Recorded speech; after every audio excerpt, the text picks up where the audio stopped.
Here's the key on this. Don't major in minor things. If you take up major time to do minor things, I'm telling you, you'll be behind the curve constantly. Here's what we learn in sales training. What's major time and what's minor time? Here's minor time, thinking about prospects. Here's minor time, making lists of prospects. Here's minor time, keeping books on prospects. Here's minor time, going to see the prospect. Here's minor time, evaluating the prospect after you've been there. That's all minor time. Here's major time, in the presence of the prospect. That's major time. And if you took a look, if you're in sales and you took a look at a week, you'd say, my gosh, I'm spending 90% of my time on the minor stuff and so little time on the major stuff in the presence of. How many hours in the presence of in my day? How many hours in the presence of during my sales week? Because the time that really counts is in the presence of the prospect. Majors and minors. Here's another key time management essential. Don't mistake movement for achievement. It's easy to get faked out by being busy. Guy comes home at night all exhausted, falls in the chair and says, oh, I've been going. Here's the big question. Doing what? It's not the going. Some people are going, and they're doing figure eights. Their progress is small. So don't mistake movement for achievement. Here's another one in sales we learned. Don't mistake courtesy for consent. If somebody's pleasant and they nod, you say, oh, they're going to buy. No, they're courteous. You can't mistake courtesy for consent.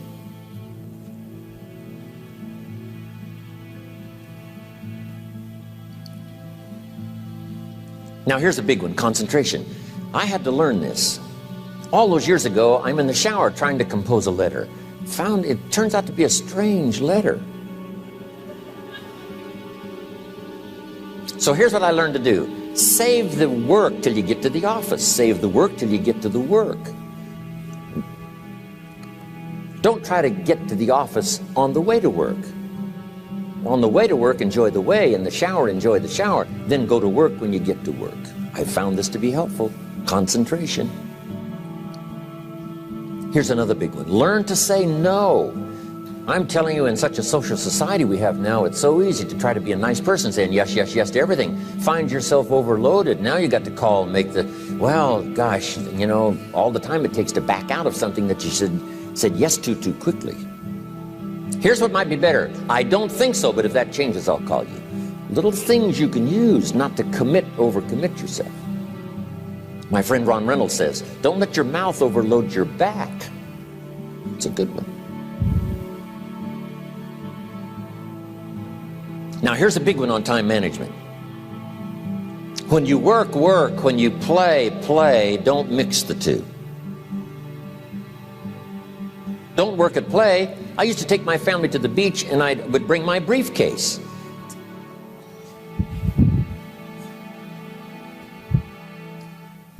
I learned not to do that. Or at the beach, I'm saying I should be at the office. Now my family's upset because I'm at the beach and I'm thinking office. Now when I'm at the office, I'm thinking what? I got to get my family to the beach. So things are not going too well at the office because I'm thinking beach, and things are not going too well at the beach because I'm thinking office. Here's what I learned to do. At the beach, be at the beach. At the office, be at the office. When you work. When you play. Don't mix the two. Don't work at play. Now here's one of the most important ones. Don't play at work. Work is too serious. You don't want the reputation of being the office joker. It's not a good one. Yes, there's time for some pleasant stories. Yes, there's time for a little humor. Yes, best if it's a happy office, of course. But I'm telling you, you got to be serious about work because you're parting with a piece of your life for the work you do. Your work costs you a piece of your life. Here's what it's called. Serious business. Not grim, not unhappy, but serious. Key. Don't play at work. The old expression, I don't think we use it anymore, horse around at the office. Play around, play jokes, play tricks. No place, not at the workplace. At the beach, yes. At the bar, yes. Somewhere else, not work. You got to treat work with all due conservative passion, because it's leading you to your future. Here's another key phrase: all work is good. You may not like your job, but if it's the stepping stones to get you to where you want to go, you got to appreciate your job. You don't have to have a passion for your job. Here's the ultimate passion: a passion for incredible success in every department of my life. That's the passion. But don't look down on some menial job you have to do to finally get you to where you want to go. No job is menial. No job is not, every job is noble. Training life for pay, making a contribution to society. Next, analyze how you are. And if you have some weaknesses, if you doesn't seem like you can change, here's the key: get it covered. I used to keep promising myself I'd keep the books, keep the books, keep the books. Finally, I gave that up. And back then, it only took me an extra $50, $60 a month for some accountant to keep the books. I said, no, I'm going to save the $50. You can't believe what I started losing in productivity because I tried to save the $50. So the key is, a lot of the time you can stay like you are, but just make sure you get it covered. Okay. Next, beware of the telephone and all other systems of communication, especially the telephone at home and systems of communication at home. And here's one of the best lines I've got for you for the weekend: let all communication systems serve you, but don't let them intrude. When it comes time to have dinner with your family, you shut off all systems, unless the ones that can take messages silently. Don't let the phone ring. Don't let anybody intrude, come through the front door nor the back door, nor through the telephone or any other device. So you can't reach John and his family when he's having dinner. The President of the United States couldn't get through. If you develop that kind of a reputation, father, mother, when we have dinner, when we're visiting and have this time with our family, nothing intrudes.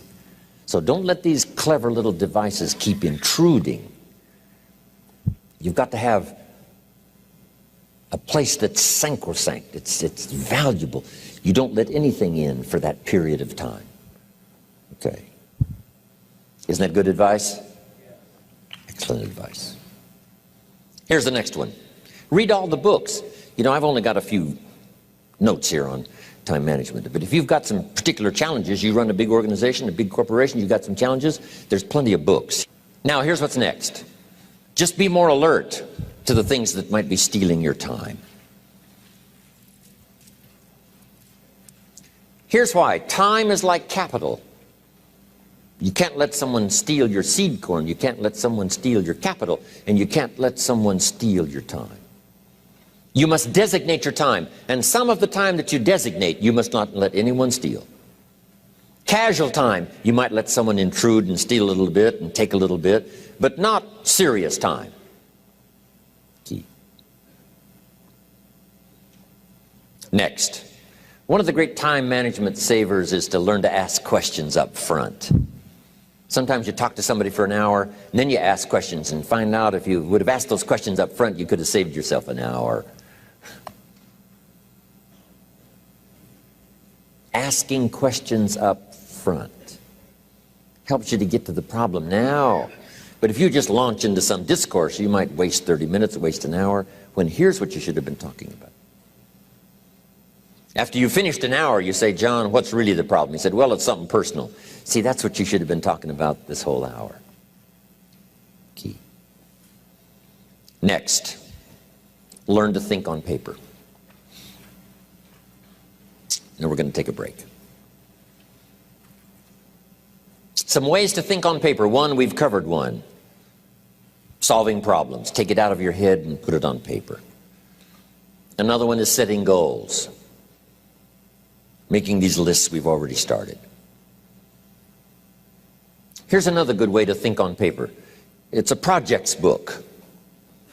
Each person you're working with and each project you're working on, get a loose leaf binder and a tab and some pieces of paper behind the tab, and do a little continual summary of how it's going between you and that person and between you and that project. I call it a projects book. It is so useful to me. But what's going on between you and this person? When you last got together, what did you talk about? And you got a few notes there. Here's what we talked about the last time we got together. Now when you get together again, you can review that so you'll know better what to talk about. When the president gets ready to travel and he's going to meet some important people, guess what they bring him? All these briefing books. Right? The last time you were with Khrushchev, Kennedy is informed. Here's what he said and here's what you said. Kennedy said, oh, that's valuable. I need to remember that. If a person is important, it's worth a little running account. You might even have a projects book for your children. Here's what's happening between me and my child. We've talked about this, and we've talked about this, and we've talked about this. Next, a day timer. Keeping track of all of your appointments. You know, mine is all filled with, you know, when to catch an airplane and when to do a seminar and when to sit down and have a conference, all the rest. Next is a game plan. You know, if you've got a house and the, insurance is going to come due and some other things are going to come due, you just put it on a spreadsheet and make sure it's taken care of. Key phrase, take things out of your head and put them on paper. And the key is to just experiment with different ways that helps you to do that. Now here's the last one, thinking on paper, and that's to keep a journal. One of the things I'm known for around the world, have been now for 39, 40 years, is keeping a journal. Now my journal is not a, it's not necessarily it's not like a diary. It might be part diary. I'm flying over Ireland and I write down a few little things that impress me. Today I met this person. Wow, what an extraordinary event. Today I conducted this seminar in Rome. 1,000 people stood up and sang for me. I've got a little bit of a diary in there. But here's what primarily your journal is for. Collecting good ideas. A journal is to collect good ideas on your health, good ideas for your business, good ideas for your future, good ideas for time management. Because I used to take notes on pieces of paper and torn off corners and backs of old envelopes and restaurant placemats. And I threw all this stuff in a drawer. It did not serve me well. I finally learned to get a bound copy, right? And just keep a journal, right? If I was here, I had my journal, I'd be taking notes, right? These 2 days in my journal. Now, if you're caught without your journal, you just take the notes. When you get back home, you put those notes in your journal, throw the paper away.